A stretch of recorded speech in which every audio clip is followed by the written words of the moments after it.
Tonight, we follow an old song that begins in splendor and ends in ashes, and if you listen closely, you may hear that it is not really a song about victory at all. It is a story about what becomes of human hearts when beauty is mistaken for destiny, when honor is sharpened into pride, and when grief burns so hot that even mercy must wait its turn. Far away from the warmth of ordinary rooms, beyond any shore a sailor could reach, beyond any mountain a shepherd could climb, there hangs a bright and dangerous world where the immortals feast without hunger, laugh without fear, and meddle in the fates of those who must live, age, and die beneath them. From that high world where divine voices drift like music across polished halls, a war begins, not with the clang of iron, not with a gate breaking under siege, not even with a cry of hatred. It begins with a celebration. A marriage, a beautiful gathering under heavenly light, and because this is the way of old tragedies, the first seed of ruin is hidden inside joy so perfectly that no one notices it until much later, when ships are burning, fathers are weeping, and a king kneels in the dust to kiss the hands that killed his son. That is where this tale quietly leads, not toward triumph in the way people often imagine epic stories will end, but toward a darker and gentler understanding, toward the long road from wrath to weariness, from vengeance to sorrow, from sorrow to the one small mercy that arrives only when almost everything else has been spent. Long before walls tremble and spears strike shields, the shape of that ending is already sleeping inside the beginning, like a coal hidden under soft ash. So for now, there is no need to hurry. We do not have to march straight to blood and bronze. We can begin where the tale itself begins best, in the shining company of beings who never imagined that the grief of mortals could stain their own bright feast. We can move slowly into the old world, the dreamlike one, where gods smile, where the air itself glows, and where the fate of cities may turn upon something as small and as terrible as a choice between three beautiful faces. If this story lingers long tonight, that is as it should be. It was always a long sorrow. It was always larger than a single duel, larger than a single city, larger even than the anger of the hero whose name seems to blaze through it all. The deeper movement is quieter, a promise broken, a friend lost, a father grieving, a proud man learning too late that revenge can wound the avenger as deeply as the one pursued. And somewhere inside all of that, hidden like a lamp in a distant room, there remains a tenderness the war never quite manages to destroy. So let the noise of the present drift farther away. Let the modern world dim. Let the sea darken under a slow sky. Let torches appear in a place older than memory. The song is waiting. The halls of Olympus are bright tonight. And before the first ship can be launched, before the first warrior can boast, before the first widow can lower her head in mourning, there is a feast among the deathless, a golden apple, and an error so small it almost looks like beauty. The story opens high above the dust of men, in a place where bronze does not tarnish, where nectar moves like light in a cup, and where music never trembles with fatigue. The marriage feast of Peleus and Thetis glimmers in the halls of the gods. Tables shine, garlands breathe out their sweetness, voices rise and fall in harmony. For a little while, everything in heaven appears arranged in peace. The sea nymph bride glows with a calm that still belongs to the deep places of the world, and the mortal groom sits with the uneasy dignity of one who has been lifted for a rare hour into immortal company. But divine peace has always been more fragile than it appears. It only takes one neglected presence to disturb it. There is among the immortals a power who feeds on slight division and bitter memory. She does not enter in thunder, she does not cry out, she comes with the thin, cold certainty of someone who has been left outside joy and has decided that if she cannot share it, no one else will keep it whole. Into the feast she brings a polished apple, bright as a small sun. Upon it is written a simple claim, a dangerous one meant for the fairest. It rolls into the gathering, and suddenly the room that had seemed filled with song now fills with scrutiny. Hera sees in it a crown that belongs naturally to her, queenly, vast and accustomed to command. Athena sees in it a different right, severe and brilliant, the claim of wisdom, strategy and noble force. Aphrodite needs no argument at all. She seems to embody the answer merely by standing still, as though beauty itself has stepped forward and chosen a shape. The apple does not speak again. It does not need to. It has done what discord always hopes to do.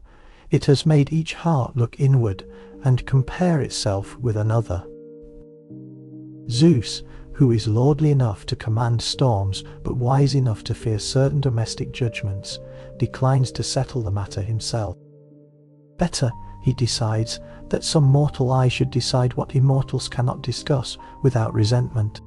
And so the three divine claimants descend from their radiant world toward the slopes of Mount Ida. Where sheep graze, the light lies warm on the grass, and a young man named Paris lives in a kind of unknowing peace. Paris, though born a prince, has not been shaped like one. A prophecy once cast a shadow over his cradle. Better, it was thought, that the child be cast away than allowed to grow into Troy's ruin.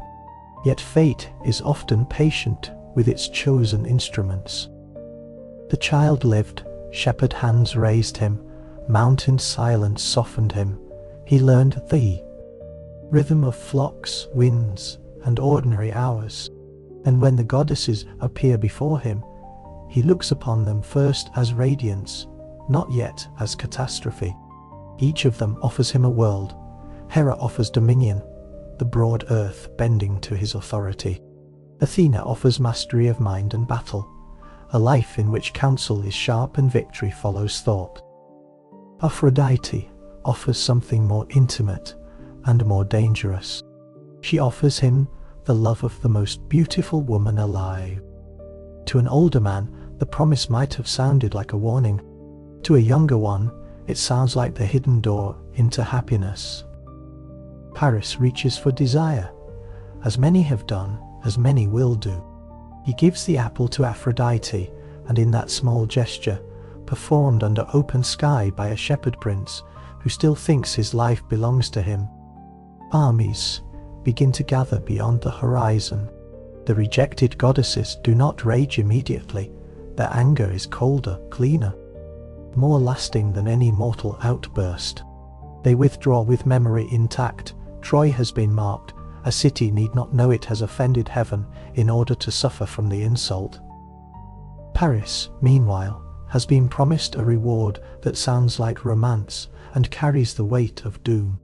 He descends from the mountain, still touched by the brightness of divine attention, and perhaps with the strange exhilaration of someone who suspects that his life has just opened. In truth, it has narrowed. It has narrowed into a path that leads toward a married queen, a violated guest bond, and 9 years of sorrow by the sea. Yet for a little while, none of that is visible. The hillside still lies quiet. The animals still graze. The air remains mild. This is one of the oldest patterns in the world.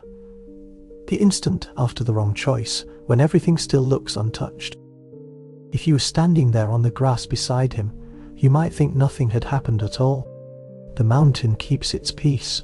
The light stays golden, and somewhere below, across lands and waters yet to be crossed, Helen of Sparta still moves through her chambers unaware that desire, oath and destruction are already on their way. Sparta receives Paris not as a thief, but as a guest. That is one of the deeper sadnesses in the old world. So much rests on hospitality. A stranger is welcomed, fed, honored, and protected not merely by custom, but by sacred expectation. Men who do not trust one another in battle still understand the holiness of the table, the cup, the resting place offered beneath a roof. Paris comes under that protection, bearing princely grace and the easy beauty that had already turned divine judgment in his favor. Menelaus, king of Sparta, receives him openly. He shows him the richness of his house, the order of his kingdom, and, most dangerous of all, the quiet glory of his queen.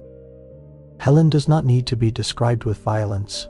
Her beauty is not the sharp, gaudy kind that startles and vanishes. It has depth to it, a gravity. Something in her presence makes others rearrange themselves around her. She carries the brightness of high birth and the sadness of being too visible in a world eager to possess what it admires. Whether desire moves in her like a spell, whether Aphrodite bends her will, whether loneliness opens some hidden chamber in her heart, the old stories argue in different tones. What matters in the long echo of the war is that she goes. One night she leaves with Paris, treasure goes with her, but far more grave than gold is the injury done to trust itself. A guest has repaid shelter with betrayal. A husband wakes to find not only his marriage broken, but the sacred bond between host and visitor. Menelaus does not grieve in silence. He has a brother whose reach is wider, whose command weighs heavily over many kings. Agamemnon of Mycenae hears the insult and takes it into himself as a matter of power, honor, and shared shame. Yet another older promise rises now from memory. When Helen was first courted, so many princes desired her that wise men feared rivalry would turn all Greece into quarrel. An oath was proposed. Whoever won her hand would not stand alone. All the rejected suitors would be bound to defend her marriage if it were ever wrong. What once sounded prudent now becomes the hinge upon which a continent turns. So messengers move, oaths are recalled, kings who had returned to their own halls are summoned back into the obligations of a younger age. Ships are prepared, bronze is polished, men who expected to age under their own roofs instead gather on shorelines under command. Ajax comes with his enormous strength. Odysseus, who would have preferred cleverer paths than open war, comes because oath and pressure pull harder than reluctance. Diomedes comes young and fierce. Nestor comes with memory from an older generation. Countless others rise with them. Some seeking glory, some obeying duty, some merely unable to escape the tide once it starts to move. Across the sea lies Troy, old and splendid, high-walled and difficult, a city whose very stones seem to believe in their own endurance. Priam rules there in dignified age. His sons move through the life of the city, among them Hector, far stronger in substance than the brother whose desire sparked the trouble. The city receives Helen and keeps her. Pride settles into the place where fear should have been. Returning her would be humiliating, surrendering her would feel like weakness.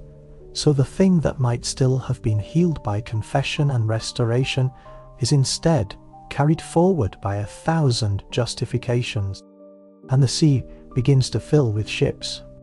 The first assault comes with the optimism of men who have not yet learned what walls and time can do to ambition. Songs of quick conquest must have floated above those decks. Many among the Greeks surely imagined that Troy would crack open after one glorious campaign.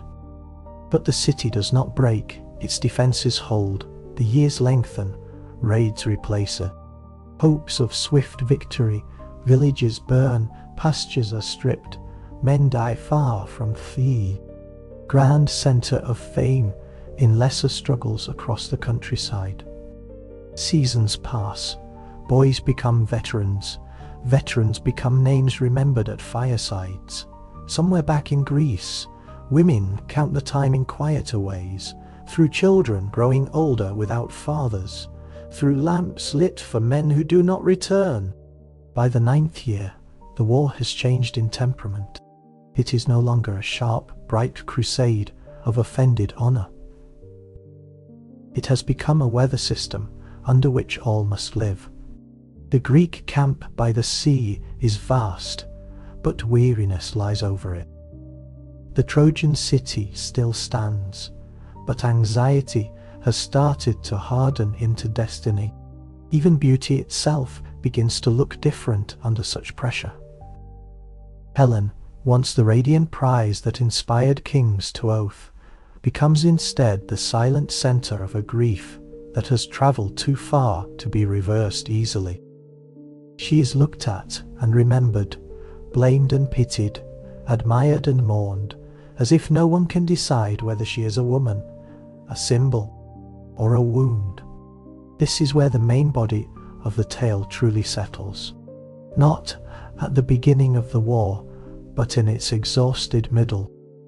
We arrive when the bright first rage has worn down into attrition. We arrive when all the easy endings have already failed. We arrive when men still speak of honor, but do so with smoke in their lungs and dust in the folds of their clothing. And into that long weariness, before any new assault can promise relief, another enemy enters the Greek camp, one that cannot be challenged by shield and spear. It begins with sickness, and sickness in a war camp has its own kind of terror. A spear can be faced, a charging chariot can be seen, but fever comes without trumpet or banner. It enters the body quietly, climbs by degrees, and leaves men sweating beneath rough blankets while the sea wind moves outside as calmly as ever. Fires burn for the dead, animals sicken, the sharp order of military life starts to fray. Men who had endured 9 years of combat begin to fear the invisible more than the visible. Mourning becomes routine. The camp that once imagined itself chosen for glory now smells of smoke, salt, and helplessness. Achilles, greatest fighter among the Greeks, cannot bear the slow humiliation of such dying. Whatever else his pride may be, it is not passive. He calls the assembly. His voice still carries the force of youth, command, and the confidence of a man who knows his value. Yet this is not merely a warrior's impatience. It is outrage at senseless waste. Let them ask, he says in essence, what God has turned against them, and why. Let someone name the wound, if it can be named, the seer cultures knows. But knowledge is not always a blessing among armed men. To speak truth in a king's assembly requires courage of a different sort. He asks Achilles for protection before he reveals what divine anger has already made plain to him. The source of Apollo's wrath is not hidden deep in mystery. It lies in an act of pride. Chryses, a priest of the god, came to ransom his daughter, who had been taken as spoil and given to Agamemnon. The old man was not merely refused, he was insulted, dismissed, and sent away in humiliation. Apollo heard the prayer that followed and answered it with plague. The remedy is obvious and bitter. The girl must be returned. Honor must bend, at least in appearance, before necessity. Agamemnon, however, feels the demand not as correction, but as public diminishment. He is high king, commander, over many proud rulers. To yield before them, all is to stand exposed. He agrees, but only with resentment already gathering like weather. If he loses his war prize, why should another hero keep his own? The logic is petty and political all at once. And because wounded authority often seeks compensation faster than justice, his eyes turn toward Achilles. Chryses is not merely a woman in the quarrel that follows. In the brutal language of the camp, she is a prize of honor, the visible sign of Achilles' standing among the Greeks. That is the language of the time, yet beneath it there is also companionship. Comfort, the only soft human bond permitted inside a hard military world. When Agamemnon declares that he will take her, the insult strikes deeper than possession. It says, in effect, that the best fighter in the army can be used, diminished, and reminded of his place whenever the king feels his own esteem threatened. What breaks open now is the true center of the Iliad. Not Helen, not even Troy. It is the collision between Achilles' sense of honor and Agamemnon's insecurity. Achilles speaks with the furious clarity of someone who suddenly sees the structure beneath the wall. Why, he asks, should he continue to bleed for another man's glory? The Trojans have not wronged him personally. He came here to support Menelaus and Agamemnon. He has fought hardest, risked most, and received in return not gratitude but dishonor. The words come hot, but the grievance behind them is cold and precise. For one burning moment, the assembly hovers at the edge of disaster. Achilles' hand goes to his sword. If he kills the High King there and then, the entire expedition may collapse in one bright act of rage. But the old songs know how close great histories often come to being rewritten by a single unsheathed blade. Athena intervenes, visible only to Achilles, severe and sudden. She grips him out of murder and back into speech. The sword goes back. The anger does not. Sometimes the deepest violence is the kind that remains alive after the weapon is restrained.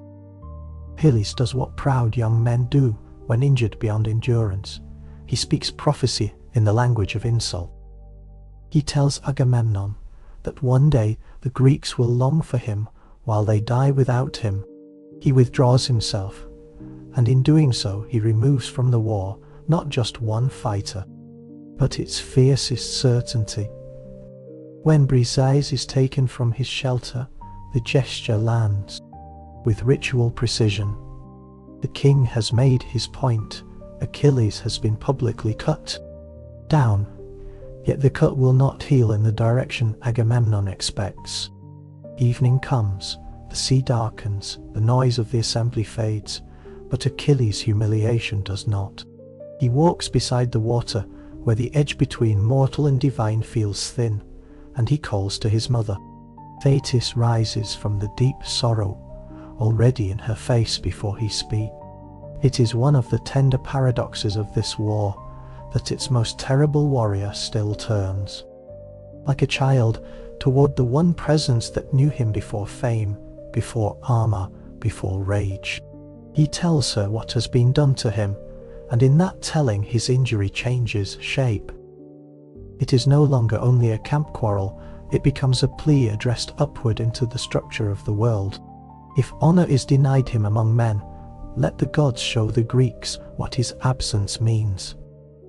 Let them lose, let them be pushed back, let them understand, through suffering, what they have insulted.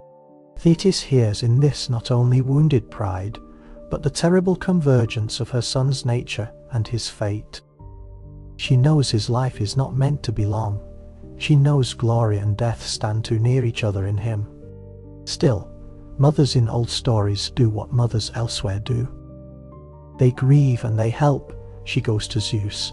The request she carries is simple enough in language and immense in consequence. Honor Achilles by granting success to the Trojans until the Greeks learn what they have cast aside. When Zeus inclines toward agreement, the world tilts. The decision is not thunderous yet. No wall falls. No hero dies in that instant. But an invisible weight settles over the war. The Greek camp still faces Troy. The ships still rest on the shore. Men still sharpen bronze under the same sky. Yet everything has changed. The plague can be ended. The immediate offense can be repaired.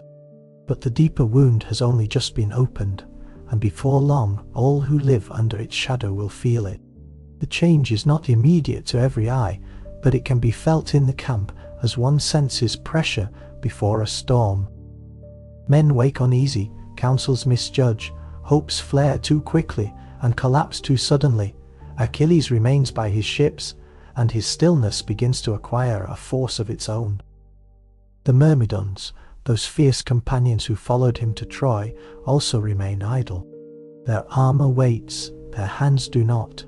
They watch others go out and come back diminished, while the strongest spear in the war gathers silence instead of blood. There is in Achilles' withdrawal a bitterness that runs beyond policy. He is not merely making a strategic point, he is nursing a wound in the precise place where identity and praise meet. The war goes on without him, and because it goes on without him, every victory tastes lesser to those who win it, and every loss feels stranger, almost deserved, to those who survive it. He sits apart with the intensity of someone who is forcing the world to notice his absence. That kind of anger has a lonely heat. It isolates even when it seeks recognition.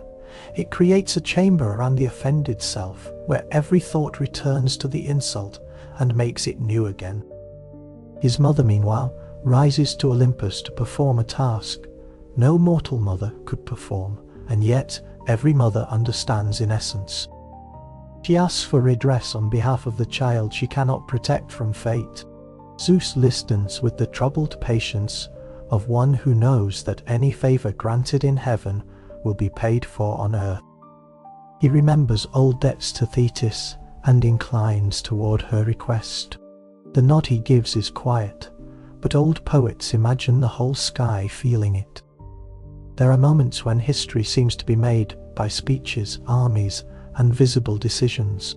Then there are moments when it is made by a mother speaking softly to power in a place no human foot can go. The Greeks do not hear that conversation. They do not know that their sufferings are being weighed in divine terms. They continue as soldiers do, building plans out of incomplete understanding. Agamemnon dreams of success when heaven sends him the wrong kind of confidence. Command can be like that. A man already disposed to mistake authority for wisdom will gladly accept illusion when it arrives clothed in encouragement. He speaks to the army, he tests them badly, he stirs old frustrations. For a while, the camp itself almost breaks into panicked motion toward home, as if the desire to abandon this endless shore has been waiting all along beneath the skin of discipline. Only with effort is order restored. Odysseus, practical where others are theatrical, helps turn fleeing impulse back toward military shape.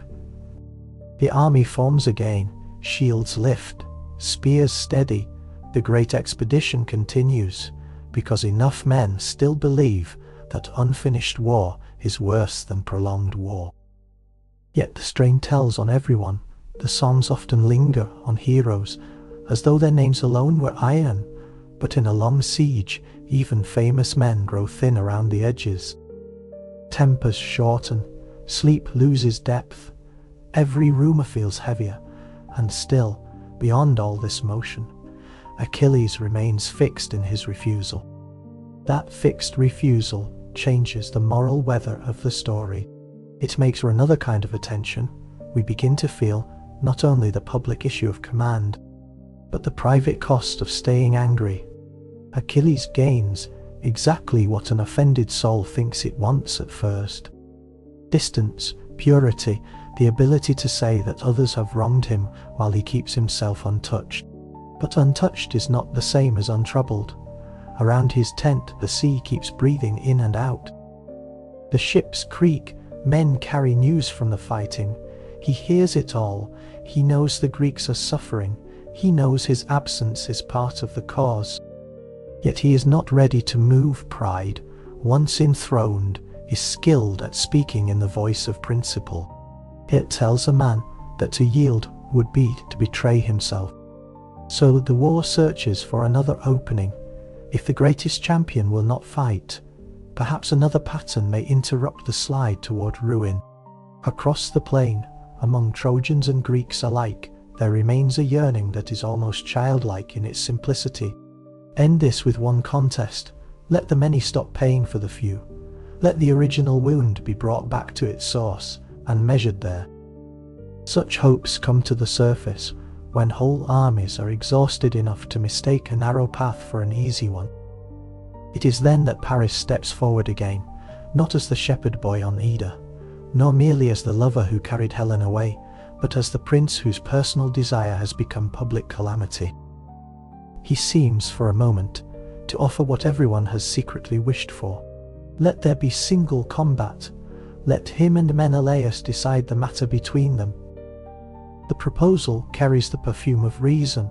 It flatters the idea that wars can sometimes remember their beginnings and shrink back into them. But even before the two men meet, the old unease returns. Paris, so ready in the realm of seduction, hesitates before the embodied grievance of the husband he wronged. Menelaus advances like a man who has stored up 9 years of humiliation and is finally allowed to spend it face to face. Hector sees his brother falter and cannot conceal his contempt. In that rebuke lies much of Troy's internal sorrow. The city must rely again and again on the courage of one brother to redeem the failures of another. Paris recovers enough pride to accept the duel, but the moment has already been stained by his hesitation. Still, arrangements move forward. Heralds cross the field. Priam is summoned. Lambs are brought. Oaths are prepared. The plain itself, which has so often rung with collective violence, now waits for something smaller, narrower, and in its own way more intimate. One man against another, one marriage against another man's desire, one chance, perhaps to stop the grinding wheel before it takes more suns into itself.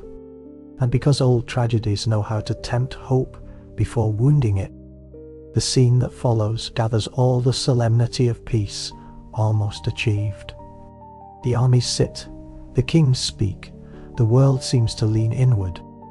Listening, even Helen, high within Troy, hears that her present and former lives are about to be measured against each other in the open field below. She steps toward the wall and looks out upon men who have suffered for her sake, though suffering is never as simple as a single cause.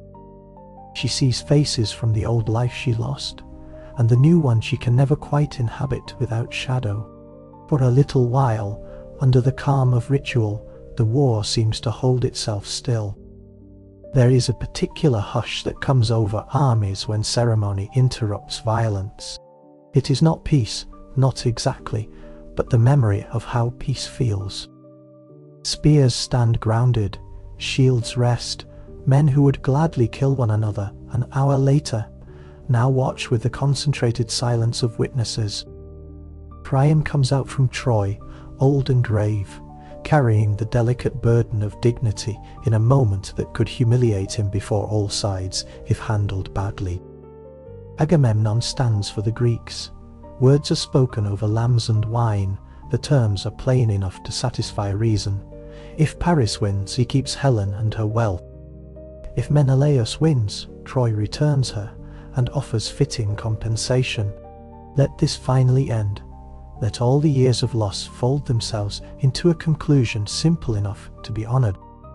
Helen, summoned to the wall, looks down across the broad plain and names the Greek leaders for Priam. This is one of the strangest and saddest pauses in the whole war.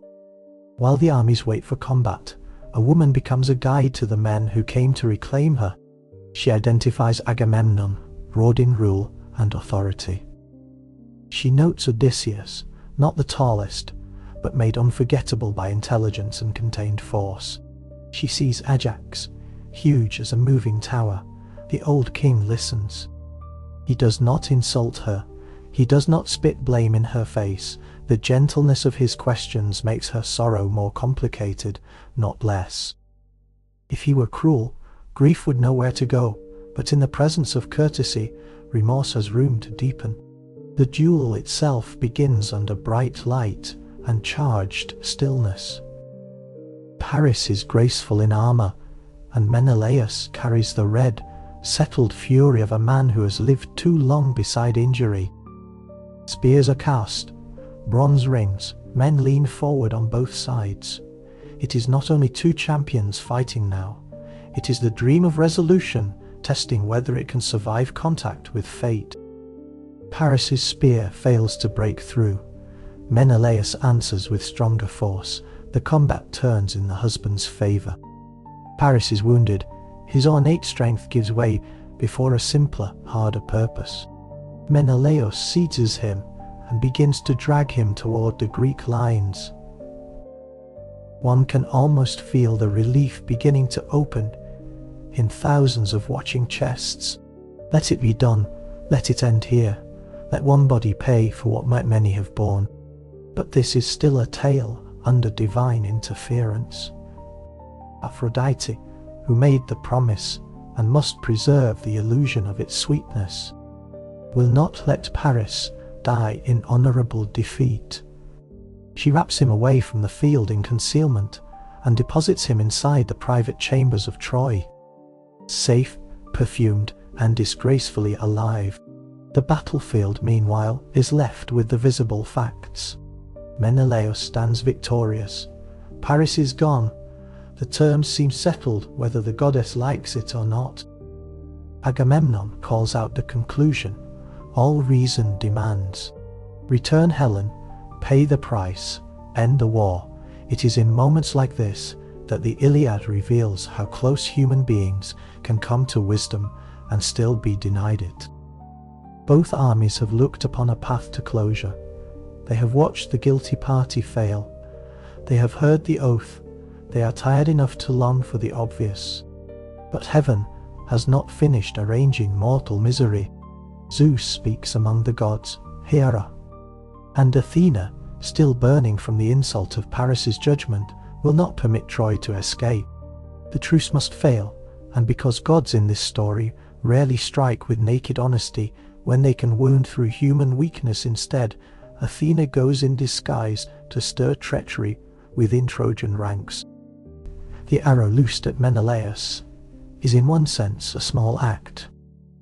A single shaft, a thin line crossing air, yet its meaning is enormous. It does what the gods intended. It stains the oath. Menelaus is wounded, not killed, enough to enrage the Greeks and doom all trust. Blood appears where a treaty should have stood. Those who had let themselves imagine the return home now feel the old machinery grinding back into motion. Agamemnon sees the wound and speaks not only as a brother, but as a king whose army has just been shown that no compact can hold if heaven itself wishes otherwise. The war, which almost shrank into a duel, expands again into total claim. It is worth lingering here, because this is where many stories would have turned towards straightforward revenge and never looked back. But the deeper sadness of the Iliad lies in how often human beings are shown the shape of a better ending and made to lose it. The broken truce is not only a plot device, it is a lesson in fatigue, in divine cruelty, and in the fragility of all agreements made under too much accumulated suffering. Every man who rises again to take up shield and spear knows, somewhere in himself, that the chance just lost may not return in the same form. Then battle resumes with the ugly inevitability of rain after clouds have massed too long. The lines reform, commanders call out. Dust lifts under rushing feet. Diomedes surges into terrible prominence for the Greeks. Armed, not merely with courage, but with the temporary blaze of divine favour. For a time he seems to cut through the field with almost superhuman force. Men fall around him, even the edge between mortal and immortal blurs under the pressure of combat. Gods are wounded, illusions appear and vanish. The plain of Troy becomes once more the place where all boundaries prove thinner than men hope. What matters now is not the tally of names, nor the exact order of every strike. What matters is the feeling of having crossed back into violence, after nearly touching release. Bronze again, cries again, dust again, and in the distance, by the ships, the one man whose absence made all this worse still remains outside the struggle, preserving his anger while others spend themselves in the field. As evening slowly approaches after such renewed bloodshed, the mood shifts. Even great bursts of heroism cannot erase the old fatigue. Fires are lit, wounded men are carried inward, horses are rubbed down. Armor is set aside, the plain exhales smoke and red light. Somewhere behind all the noise, another more inward kind of story begins to gather, the one that unfolds after councils. Intense, in the hours when men lie awake and think not only about enemies, but about the unbearable length of war itself. Night in a long war does not bring silence. It changes the shape of sound. The day belongs to the crash of armies, the night belongs to low voices. Sudden groans from the wounded, the crackle of watchfires, the shifting of sentries, the uneasy breathing of men who are sleeping only because exhaustion has overruled fear. In the Greek camp that night, disappointment sits close to the skin. The duel did not end the conflict. The truce broke almost before it had time to grow believable. The fighting that followed proved again how costly each renewed dawn will be. Agamemnon gathers leaders in council. Torches throw restless light across tired faces. A commander who earlier carried the confidence of rank now speaks with strain. War has a way of wearing down the glamour of leadership. In defeat or near defeat, even authority begins to look like a burden too heavy for one man to carry gracefully. Around him sit those who still must fight, whether or not they believe in him fully. Nestor, with the old patience of one who has seen generations rise and fall. Diomedes, still sharp with recent glory. Odysseus, listening in that fox-like way of his, never wasting energy where strategy will do. Plans are considered. The Greek camp needs knowledge. It needs something other than blunt force. In every prolonged conflict, there comes a point when information feels more precious than courage. And the dark seems to offer opportunities the daylight cannot. So 2 men volunteer who suit the night for different reasons. Diomedes brings force, decisiveness, the willingness to act without trembling. Odysseus brings craft, restraint, the dangerous patience of a mind that sees shape in confusion. Together they slip out beneath the stars, no longer adorned for grand battle, but reduced to stealth, leather, shadow, and purposeful breathing. The plain by night is another country from the same plain by day. Landmarks soften, distance widens, fires float in the darkness like uncertain constellations. A man alone can vanish there with terrifying ease. A careless sound can become fatal. The 2 Greeks move through this altered world like hunters, though the hunt itself is born of desperation rather than sport. At the same time, from the Trojan side, another figure moves outward, Dolon, eager beyond wisdom, tempted by reward beyond his station. He is not a great warrior. He is the sort of man war often swallows quickly, one whose ambition outruns his depth. When he is caught, the scene has a hard plainness stripped of ceremony. In darkness, men do not speak as nobly as they do in daylight. They question, they measure danger. Dolon, terrified, yields everything he knows. He reveals the arrangement of allies, the fresh arrival of the Thracian king, Rhesus, the splendor of his horses, vulnerability of the sleeping encampment. Information spills from him in the frantic hope that confession might purchase survival. It does not. Night war is colder than day war.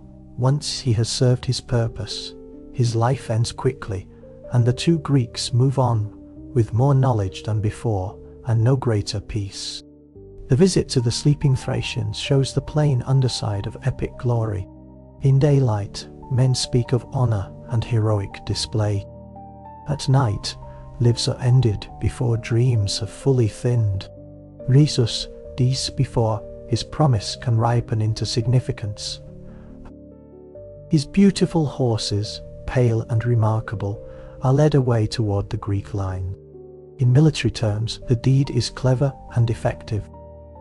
Yet what lingers is the strange sadness of it. Strangers crossing darkness to silent strangers they have never known.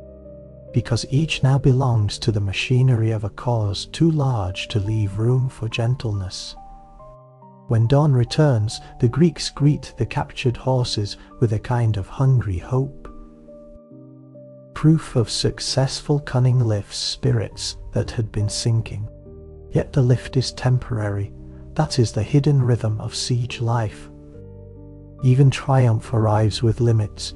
You can win a night, you can seize fine animals, you can bring back intelligence, trophies, the bright feeling of having struck first. But none of that removes the wall of Troy. None of it restores the chance for peace that was broken with the truce.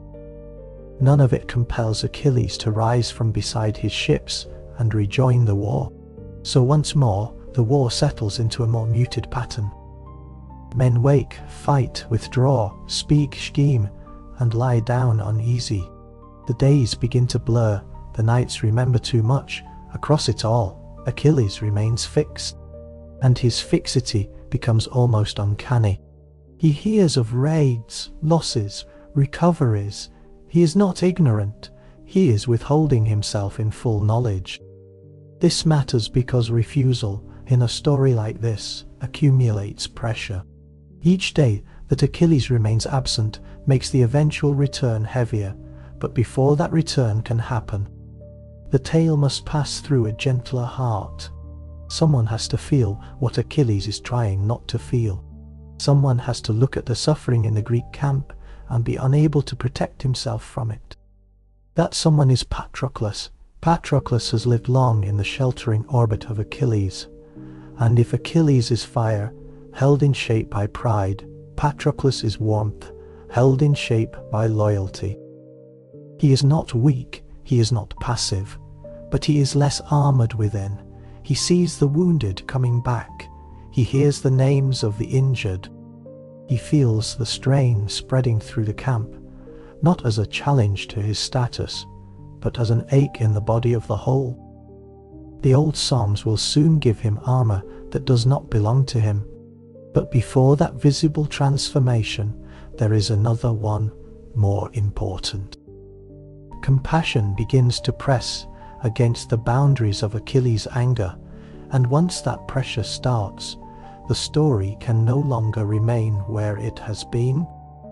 The Greek camp is hardest to bear, not at the moment of open rout, but just before it, when everyone senses the line between endurance and collapse growing thin. Wounded captains are carried back from the field, fires burn too near the ships, Trojan pressure increases with each exchange. Even the greatest defenders of the Greek cause can no longer hide the weariness in their bodies. News moves from tent to tent with the heavy steps of men who do not wish to be the ones delivering it. And through this collective strain, Achilles remains apart, sitting in a stillness that has almost the shape of indifference. Though somewhere beneath it, the deeper truth is more painful. He has made himself a spectator to prove his worth, but the proof is costing lives. Patroclus cannot stand the spectacle much longer. When he enters Achilles' shelter, tears are already upon him, and there is something almost childlike in the honesty of his grief. He is not weeping to manipulate. He is weeping because his heart is not built to watch ruin without opening. Achilles, seeing this, responds first with a brittle kind of humour, as though hoping to hold the moat at a slight distance. "Has some news come from home?" he asks in effect. "Has some private sorrow arrived?" But he knows, even while he speaks, that Patroclus has been broken by what is happening in the present. Here, among the ships.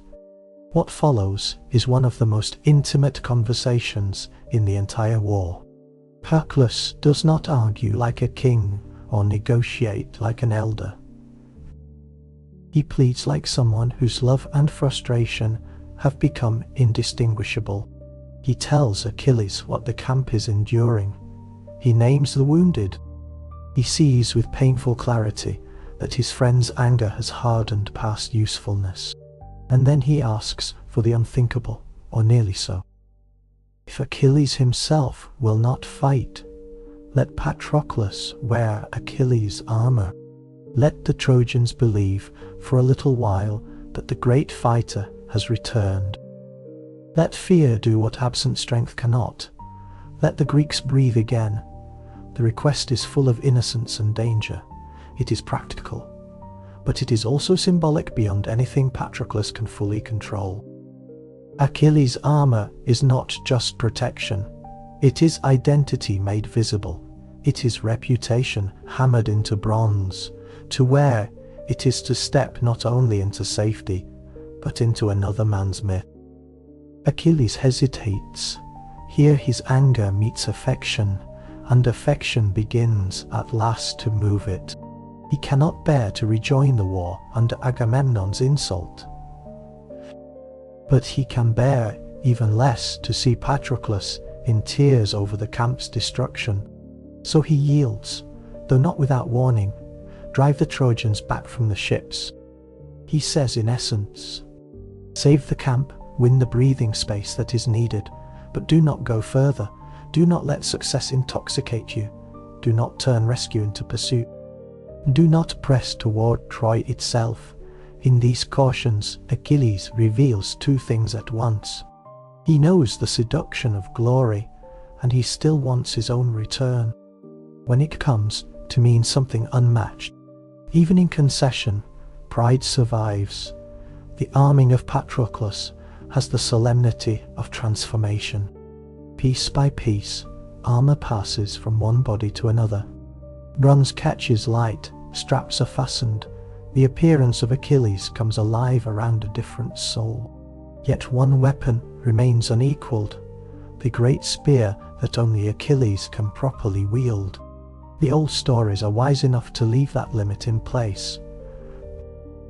No matter how fully Patroclus appears as his friend, he cannot become him entirely. The imitation is powerful enough to terrify the enemy, but not complete enough to master fate. When the Myrmidons see the armor, they rise as if roused from a long sleep.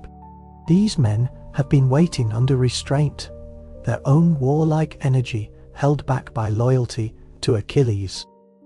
Now that energy pours free through Patroclus, the assault they launch has the force of pent-up weather breaking.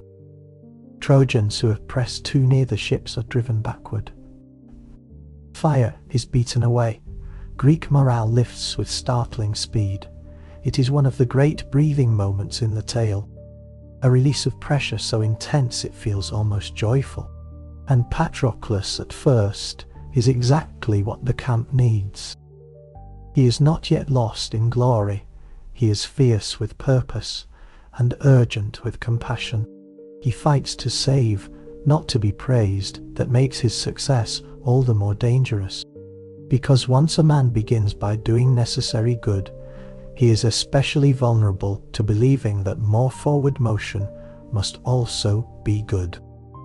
The line between rescue and exaltation is thinner than it appears from a distance.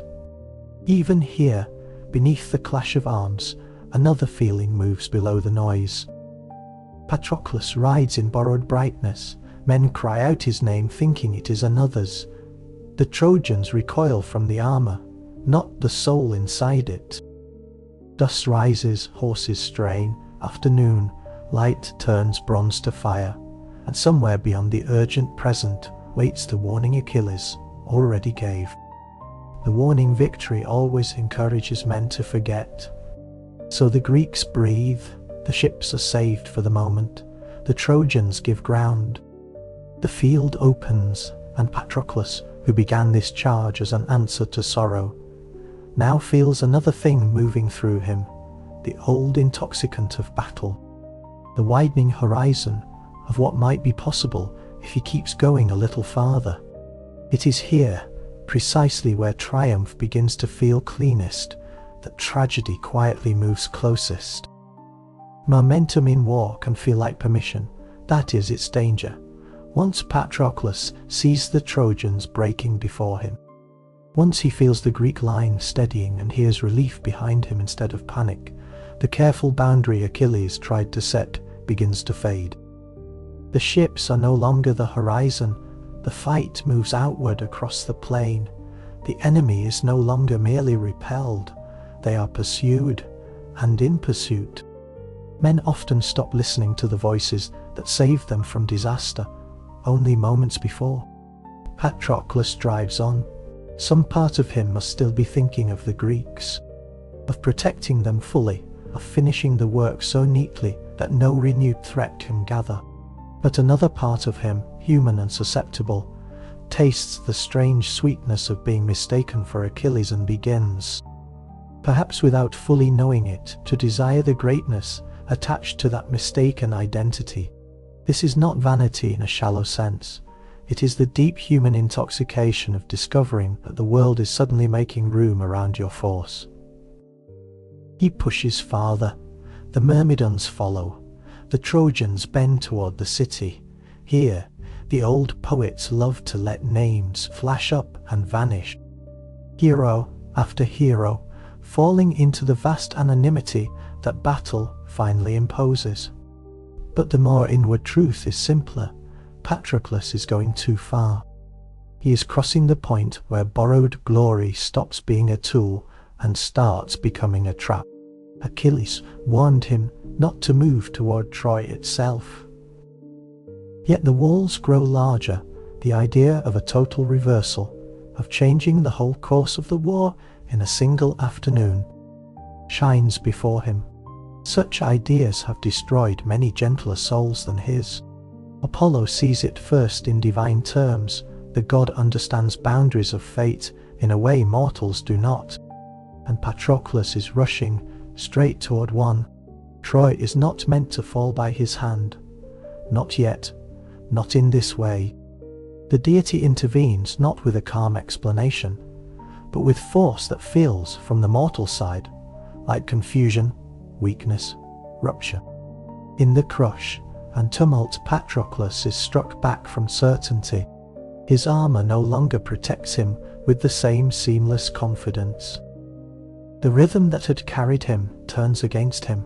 There is a terrible loneliness in such moments, when someone who has felt lifted above ordinary danger suddenly discovers that height offers no safety at all. The Trojans, recovering around Hector, gather courage as quickly as they had lost it.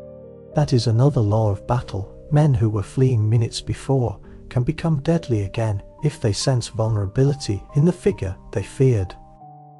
Hector advances now not toward Achilles, but toward what he believes is Achilles, and the confrontation pulls into itself all the tragedy of mistaken appearances. Patroclus, stripped by degrees of advantage, still fights with devotion and desperate will.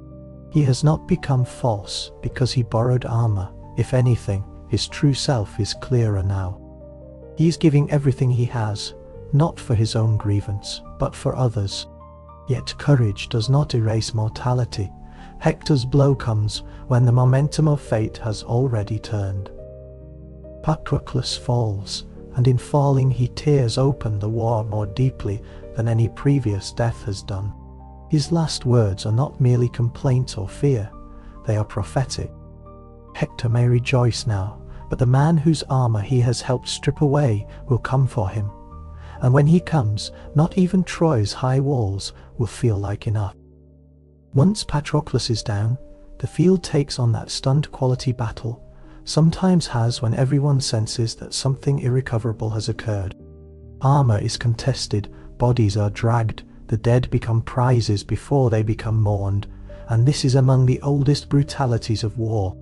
Hector takes the divine armor that was Achilles' own, and in doing so he wins not only visible glory, but a doom he cannot yet fully read. The Greeks, meanwhile, struggle to carry Patroclus's body back. The fight around the corpse has its own grim tenderness. Men risk themselves not for tactical position, but for the right to keep the dead from dishonor. News travels unevenly in battle, but grief can arrive before words. Achilles, far from the exact spot where Patroclus falls, seems to feel the change in the air before the message is formed. When the report reaches him, it does not strike like an argument. It shatters like a dropped vessel. Everything that had sustained his wrath loses shape in that instant. The insult from Agamemnon remains real, but it is eclipsed now by something more primitive and more absolute. The friend who moved closest to his heart is gone. There are kinds of sorrow that make men smaller, and kinds that make them vast and terrible. Achilles enters both at once. He throws himself into grief without restraint. Dust, tears, cries, broken posture, all the signs that the old heroic code tries at times to conceal become unavoidable in him. The women in his camp wail. The sea itself seems the right witness to such loss. And again Thetis rises, because the cry of a child in mortal pain is still audible to the immortal mother, who has known since the beginning that glory would cost more than joy could ever repay. If earlier Achilles' anger had been lit by dishonor, now it is transformed by love. That distinction changes everything. The man who sulked in pride is gone. In his place stands someone stripped down to grief and sharpened by it. Patroclus' death does not simply call Achilles back into battle. It remakes the meaning of battle. He will no longer fight for status, nor even to prove a point. He will fight because the world has taken from him the one presence that made his fierce nature bearable to itself. Night falls around that knowledge. The camp, which earlier found brief relief in Patroclus' sortie, now feels the relief collapse into heavier pain than before. This is how tragedies deepen, not by repeating suffering at the same level, but by converting hope into a sharper instrument. The Greeks have been saved from immediate ruin, but the price of that saving lies cooling under armor-stained dust. Achilles, bent over by grief, knows already that the next movement of the story will not return him to what he was. It will only carry him farther into the path he was always meant to walk, the short, bright road toward vengeance and his own approaching death. Thetis comes to her son through a darkness made of more than night. She knows before she sees him what has happened, because no mother who loves deeply is ever wholly surprised by grief, only wounded afresh by its arrival. Achilles lies broken in the dust beside Patroclus's body, and for once his beauty, strength, and terrible distinction mean nothing. He looks like what all mourners look like in the first truth of loss. A living being unable to accept that another living being has ceased to answer. He speaks to his mother, not as a hero, but as a man who now understands that every choice he has made has been walking toward this. Patroclus is dead. Hector has taken the armor. Revenge is no longer optional within the moral universe Achilles inhabits. Yet he also knows, and Thetis knows more clearly, what his return to battle will purchase. His destiny has long had two doors: at home, a long and obscure life; at Troy, glory that will not fade, and an early grave. Until now, his anger allowed him to hover between those doors, withholding himself from the war, and therefore from the full acceptance of the short path. Patroclus' death closes that hesitation. Once Achilles decides to kill Hector, he decides as well to die not long afterward. This gives his grief an unusual stillness after the first storm of crying. There are tears, yes, but beneath them there is decision settling into place with frightening clarity. He tells his mother that life no longer tastes the same to him if Hector lives and Patroclus does not. To hear such words is to understand how love can consume prudence entirely. Thetis, though immortal, is not spared the human dimension of this pain. She can foresee enough to suffer twice, once for the dead friend, and once for the living son who has just chosen doom in order to answer the death. Yet the old stories are merciful in one thing here. They give the grieving hero not immediate action, but preparation. Achilles cannot go out at once because Hector now wears the armor that was once his. He must be given new armor, and that delay creates a chamber of mournful suspense. Thetis goes to the forge of Hephaestus. There the divine smith labors among flame, metal, and measured force, turning raw matter into forms of beauty and defense. This episode has always been one of the deep rest points in the epic, because amid grief and impending slaughter, the imagination is invited to linger over craft. The shield he fashions for Achilles contains not merely protection, but a world. Cities at peace, cities at war, fields under plough, dancers in a ring, courts, harvests, stars, oceans, all folded into bronze. It is as though the artisan god knows that the man who will bear this armor is about to narrow himself to vengeance, and so he places upon his shield the broadness of existence itself. Life in all its forms gleams there: celebration, labor, conflict, rhythm, order, fertility, law. The contrast is profound. Achilles will go out to kill, but he will carry with him a vision of everything killing threatens to erase. When Thetis brings the armor back, dawn is near, the camp rests uneasily. Patroclus still lies unburied, held in the suspended state that often precedes ritual. Achilles rises to receive the work of the god. The transition is almost unbearable in its beauty. Grief has hollowed him, yet when he puts on the divine bronze, he becomes more radiant and more terrible than ever. Light seems to gather around him rather than simply strike him. Those who look at him can feel, even without prophecy, that he has crossed into a different register of being. Not divine, not mortal as before, but something sharpened by suffering into a kind of human extremity. There is still the matter of Agamemnon. The quarrel that began this whole chain cannot simply be ignored if the army is to move as one. So there is an outward reconciliation, though it lacks the warmth of true repair.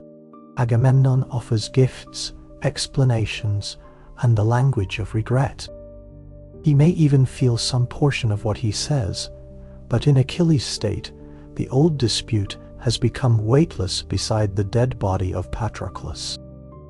He accepts what must be accepted for the sake of action, not because the heart of the quarrel has been healed. That too is realistic in the way old poetry sometimes is. Men can proceed together without being inwardly reconciled. What matters now is motion. The Greeks see Achilles armed and returning, and their spirits rise with a force almost painful to witness. They have longed for this moment through fear and resentment alike. The Trojans, hearing the roar of his renewed presence, feel the opposite movement. Confidence strains. Even before he reaches them, his name begins to act upon the field. Such is the strange economy of epic war. Reputation itself becomes a weapon. Yet the true change lies not in others' fear, but in Achilles' interior state. He no longer wants acknowledgement. He no longer wants restoration of honor in the ordinary sense. He wants Hector. He wants the one death that can answer Patroclus's death, even though he knows it will not truly answer it. And because no ancient tragedy allows renewed action without one more reminder of the cost, the immortal horse Xanthus speaks. The marvel is brief, eerie, and unforgettable. The horse foretells Achilles' own approaching end. He will return from battle today, the horses will bear him, but they cannot save him forever, because his fate is already moving toward him through the days to come. Achilles does not resist the prophecy, he answers with the calm fierceness of someone who has already entered consent with necessity. He knows, let it come later. For now there is war enough to fill the field. Now all the earlier roads converge, the apple on Olympus, Helen in Sparta.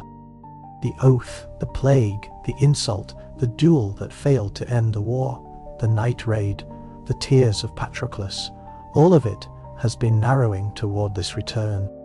When Achilles finally steps toward battle in his new armor, the plain itself seems to hold its breath, not because victory is assured, but because everyone can sense that wrath has, at last, found a body fierce enough to match its desire.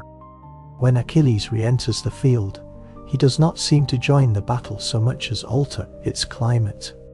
Men have fought heroically on both sides for years, but his return changes scale. What had been war becomes something closer to catastrophe. The Trojans, who had advanced almost to the ships and tasted the possibility of decisive victory, now recoil before a force that feels less like a man than a sentence pronounced upon them. Even the Greeks are stirred less by joy than by awe. They are witnessing not simply their best champion restored, but grief turned outward with no gentleness left to moderate it. The first motions are swift. Achilles seeks not broad tactical improvement, but direct vengeance. Men fall before him in numbers that old poetry records almost like weather from a terrible season. What matters here is the sensation of excess. Achilles is beyond ordinary heroic proportion now. He gives no quarter. Supplication means little to him. A captured enemy, who might once have been ransomed, is now struck down, because mercy feels like betrayal of Patroclus. In this sense, his return contains an unsettling truth.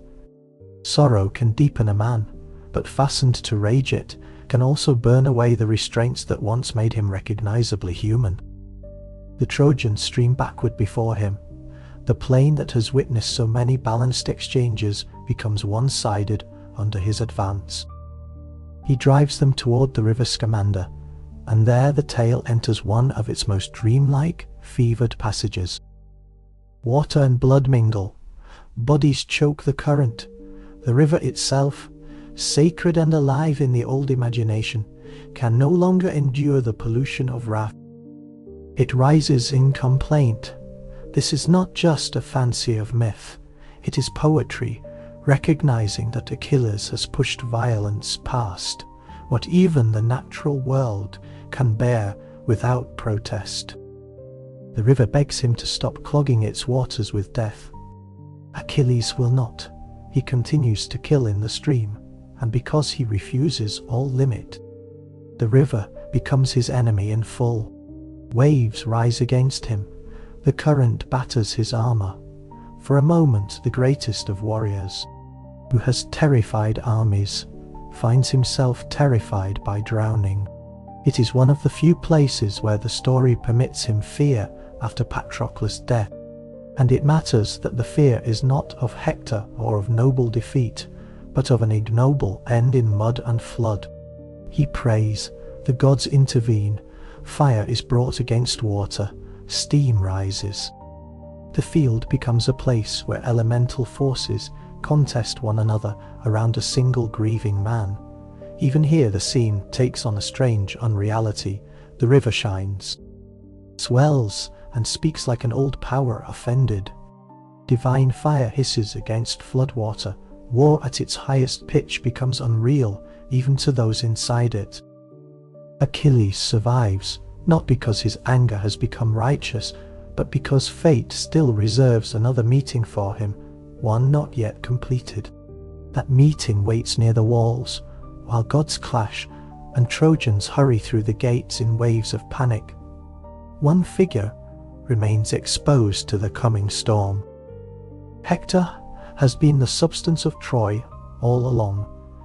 If Paris is the city's shame and Priam its age, Hector is its active courage, its arm and shield. He has fought for family, for civic duty, for the simple necessity of not allowing fear to rule him. Now he must decide whether to enter the city and preserve life a little longer, or remain outside and face the man who is coming for him with all the momentum of bereavement. Before Achilles reaches him, there is time for one more set of pleas. Priam from the walls, broken already by foresight, Hector, who appeals not to fame but to the memory of being held and fed at the breast. These are intimate pleas against public honor. They ask Hector not to be the image Troy needs, but the son and husband his family needs. Yet the heroic world is cruel, because those needs do not reconcile easily. Hector knows what retreat would mean in the eyes of others, and, more painfully, in his own eyes. He has urged men to stand for years. He has carried the city on his reputation. To go within now, while Achilles rages outside, would be to live longer under a shame he cannot accept. Still, when Achilles comes fully into view, blazing in new forged armor, Hector's courage falters into something beautifully human. Fear. He runs, around the walls they go, hunter and hunted, 3 circuits of the city. It is one of the most piercing images in all of epic poetry. Not because it is glorious, but because it is humiliating and true. The bravest man in Troy wants to live. The war narrows to footfalls. Breath, dust, pursuit. Everyone watching knows what is at stake, and still, the scene allows this one final acknowledgement that heroism does not cancel the body's instinct to flee death. Only divine deception stops the running. Athena appears in the shape of Hector's brother and offers support that is not really there. Hector stands at last because he believes, for one fatal moment, that he will not stand alone. The gods, who so often speak of justice, are fully capable in this story of using hope itself as a weapon. Once Hector stops and turns, the world contracts around the duel. All the plain, all the walls, all the years of siege seem to gather into the space between 2 men whose names will outlive their bones. Achilles refuses the language of pact. Hector asks for a mutual promise about the treatment of the body after death, and Achilles rejects it. He is past that. The duel begins. Spears are cast. The first misses or fails. Hector reaches for aid and finds emptiness. In that instant he knows he has been deceived. Yet his final courage is perhaps greatest there, not when he felt supported, but when he realizes he is not. He charges anyway. Achilles finds the opening at the neck, the small vulnerable place fate always reserves even for the best protected. Hector falls, the defender of Troy, the husband, the son, the father, the city's strongest wall in human form, lies in the dust. What follows is the harsh triumph of vengeance. Achilles speaks over the dying man with the hardness grief has given him. Hector asks again for the body to be returned. Achilles refuses again. The prophecy comes back one last time from Hector's fading mouth. The killer will not live much longer himself, but that future cannot yet compete with the present hunger of revenge. Achilles strips the body, fastens it to his chariot, and drags it before the walls of Troy, while those who love Hector watch from above in helpless horror. The war has reached its emotional nadir. Patroclus has been avenged in one sense, but nothing about the sight feels like restoration. Feels like wrath, proving that once satisfied, it still does not know how to stop. Inside Troy, grief spreads room by room before words can fully carry it. Priam sees the dragging body and falls into the kind of old man's sorrow that no kingly posture can contain. Hector cries out from the deepest wound. A mother can know not only the loss of a son, but the public violation of his body, the thought of him denied the tenderness even enemies often grant the dead. Andromache, still within the palace, has not yet seen what the walls see. She's occupied with ordinary concern, the kind that makes grief hit harder because it is so domestic. She thinks of warm water for Hector's return. She imagines a husband coming back tired from battle. Then the cries reach her, and the world she inhabited a moment before is gone forever. Her sorrow is among the most human in the tale. She does not speak only as a mourner of heroic fame. She speaks as a wife who has lost the one person between her and widowhood, slavery, and the uncertain future of their child. In her cry, all the grand abstractions of war collapse into household truth. Looms, baths, marriage beds, a child's life, all of it broken by the death of one man. This matters because the Iliad, for all its armor and public speeches, never entirely loses sight of what war does inside rooms. Behind every title and epithet, someone is waiting with bread, with woven cloth, with a hand on a small shoulder, hoping the one who went out will come back. Achilles, meanwhile, is no calmer after killing Hector than before. Revenge promises closure, yet often produces repetition. He has done what he swore to do. Hector is dead, yet Patroclus is still dead. The fact at the center of his pain remains untouched.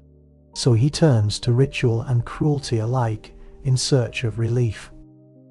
Funeral preparations begin for Patroclus. Games will eventually be held, honors will be given.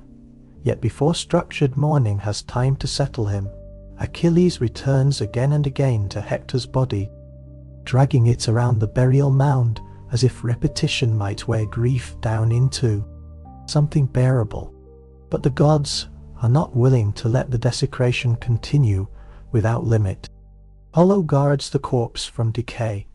The body does not rot as ordinary bodies do. Dust marks it, but corruption is withheld. This detail is spiritually important. It suggests that even within a brutal war, a certain dignity can be protected by forces beyond human spite. Achilles is permitted his rage, but not complete mastery over what he hates. Time passes in this suspended cruelty. The funeral games for Patroclus unfold in magnificent contrast. Contests of skill, speed, strength, and prestige. All the old forms by which heroic culture tries to give shape to grief and preserve community among survivors. The funeral games bring a softer interval after the strain of Hector's death. Chariots race, men wrestle, prizes are awarded, arguments rise and are eased. It is as though the world, having been narrowed down to wrath and its object, attempts briefly to widen again into ceremony, distribution, and human fellowship. Yet even here, Achilles does not fully return to the common life of men. He presides, gives, judges, but inwardly remains elsewhere, still bound to the dead friend and the dishonored enemy as if they form a knot his heart cannot undo. On Olympus, the gods themselves grow weary of the spectacle. Divine perspectives in the Iliad are not morally simple, but there comes a point when even they find Achilles excessive. Zeus decides that the time has come for another movement, gentler than battle, yet no less courageous. Iris is sent to Priam, the old king, who has already suffered the unbearable vision of Hector dragged in the dust, must now do what few mortals could imagine doing. He must go alone, or nearly alone, into the camp of the enemy, into the shelter of the man who killed his son, and ask for the body back. This decision is heroic in a different register from anything performed on the plain. It requires no spear cast, no boast, no shining armor. It requires old age, grief, humility, and the willingness to risk everything, not for victory, but for burial. Priam gathers treasures for ransom: gold, fine cloth, cups, precious things that kings keep for secure times. All of it becomes secondary to one wish, to bring Hector home.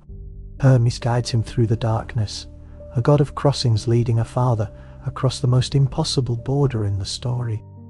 The one between enemy and supplicant, between royal dignity and desperate pleading.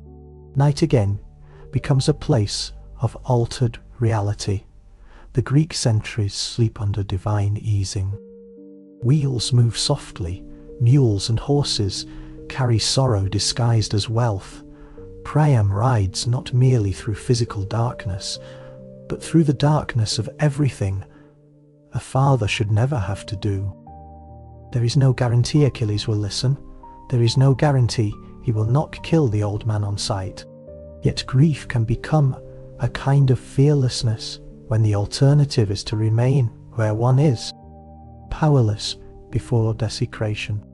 When Priam enters Achilles' shelter, the scene shifts into its most intimate and powerful chamber. The killer of Hector sits there, still radiant in strength, still dangerous, yet no longer surrounded by the frenzy of battle. Firelight replaces sunlight, silence replaces war cries, and then the old king does something almost impossible to imagine without feeling the heart contract. He goes to Achilles, he takes the hands that killed Hector, he kisses them. There is no rhetoric in the world that can outweigh that gesture. It is humility beyond protocol, grief beyond pride, love beyond self-protection.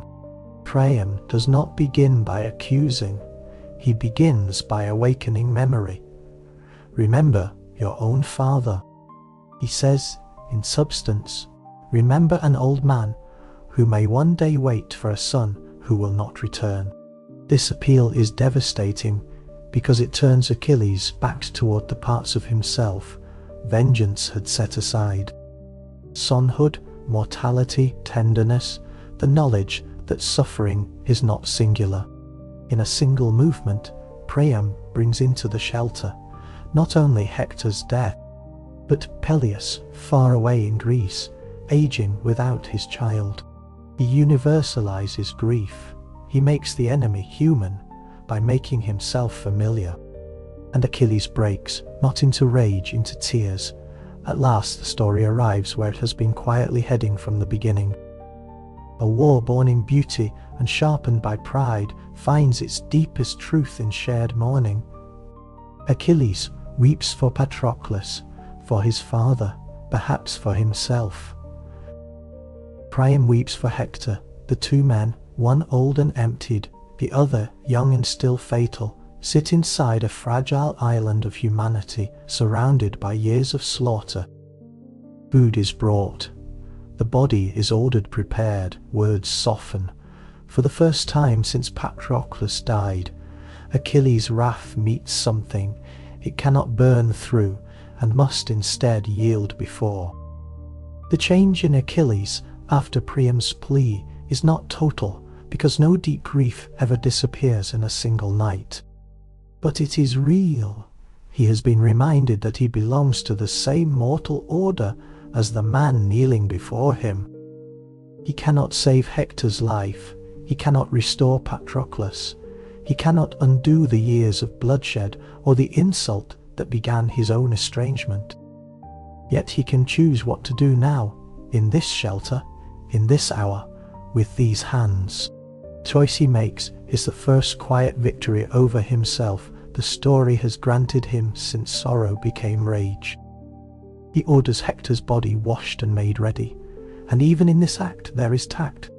The preparation is done with care and with a kind of shielding, so that Priam is not forced to witness too directly the marks wrath has left behind. That restraint matters.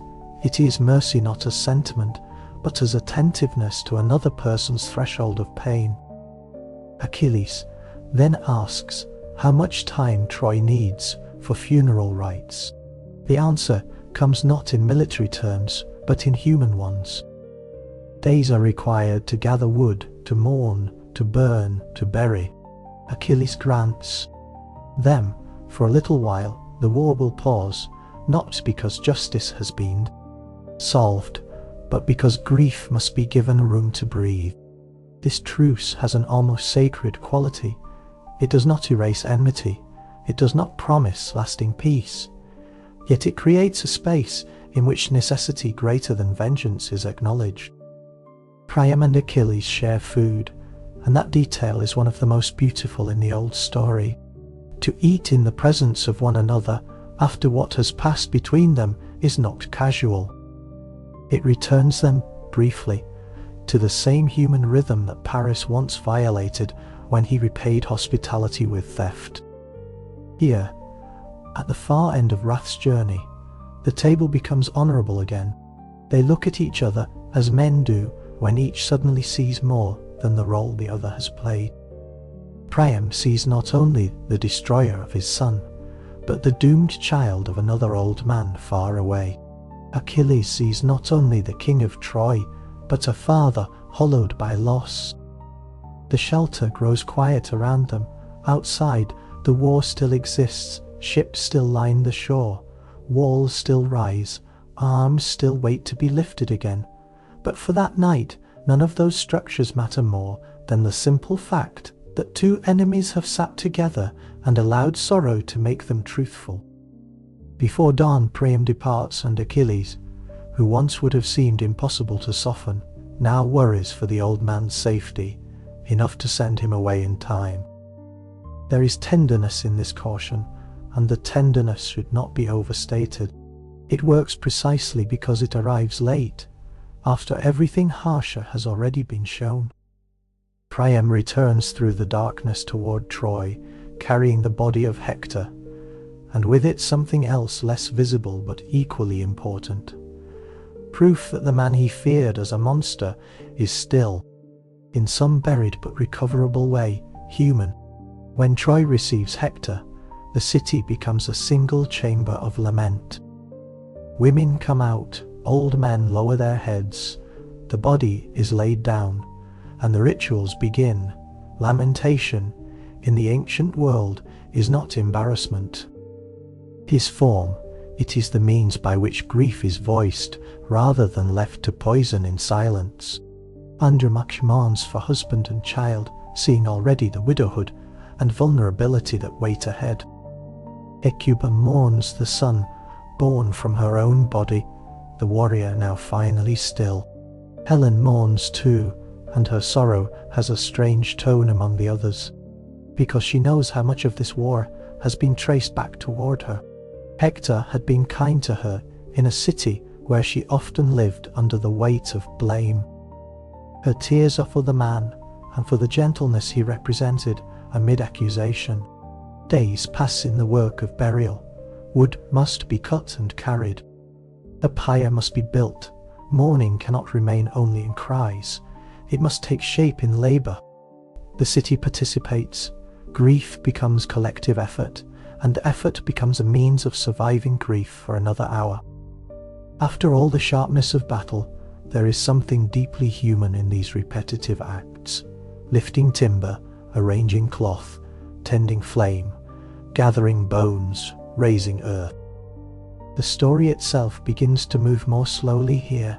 When the fire is lit for Hector, it burns not only for one man, but for the whole burden he carried. Defender, husband, father, son, prince, shield of the city, rival to Achilles, victim of fate.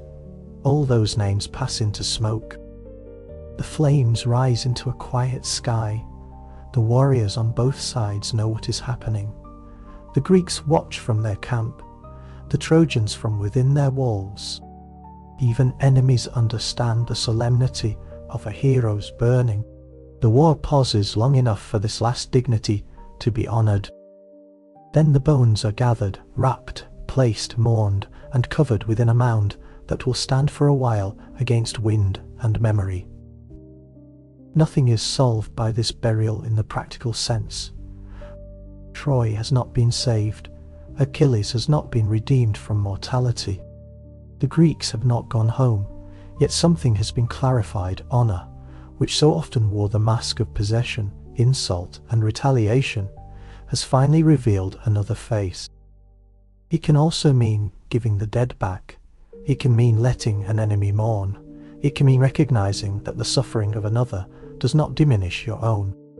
In that recognition, the poem reaches a depth beyond victory.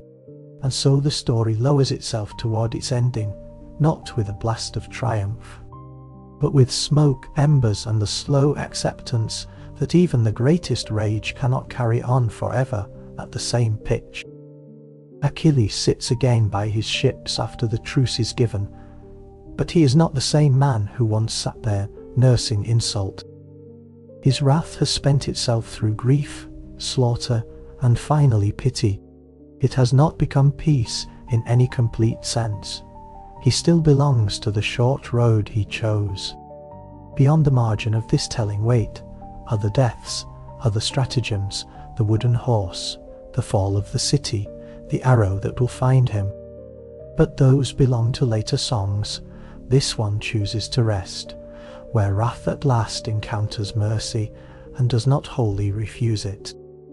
The war is not neatly concluded, the city is not yet ashes, the sea still washes against the shore beside the Greek ships. Men still sleep in armour or close beside it, mothers still fear for sons, wives still wake in the night and listen for footsteps. The wheel of fate has not stopped turning, yet something important has happened within its turning. What began in splendour has narrowed at last into recognition. If one wanted to say what this whole long sorrow was secretly moving toward, one might say it this way. A war began because desire was chosen over wisdom. It continued because pride preferred endurance to admission. It widened because men treated honour as something that could be stolen and restored by force alone. It darkened because grief, once armed, forgot all proportion. And then, in the middle of what should have been unending retaliation, an old man crossed the lines of war to ask for the body of his son, and the fiercest killer on the field remembered that he too belonged to a father. So let the embers settle, let the mound over Hector stand fresh against the evening. Let Troy, for one suspended breath in history, still have its walls and its sorrow. Let Achilles sit in the salt air with all that remains unsolved, moving quietly toward him. Let the sea keep its old rhythm, indifferent and tender at once. Overhead, the stars continue their patient courses, the same stars that looked down on Olympus at the wedding feast, the same that looked on shepherd hills, on burning ships, on the river choked with the dead, on the old king walking through darkness, with ransom in his cart. Under those stars, men and women keep loving one another, despite all the ways. Love makes them vulnerable to grief. And if the story lingers after its last image, that too is right. It should linger like smoke in cloth, like surf in the ear after one has left the shore, like the soft after sound of an old poem that knows endings are never absolute. Somewhere beyond the frame of this night, other bards are already gathering the next strands.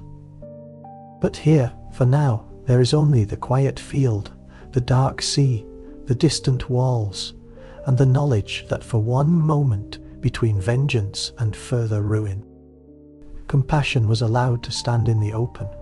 The fires burn low, the voices lessen, the plain that rang with bronze is given back to the wind. Let the darkness deepen gently over Troy, let the names become softer in the mouth, let grief settle into ritual, and ritual into memory.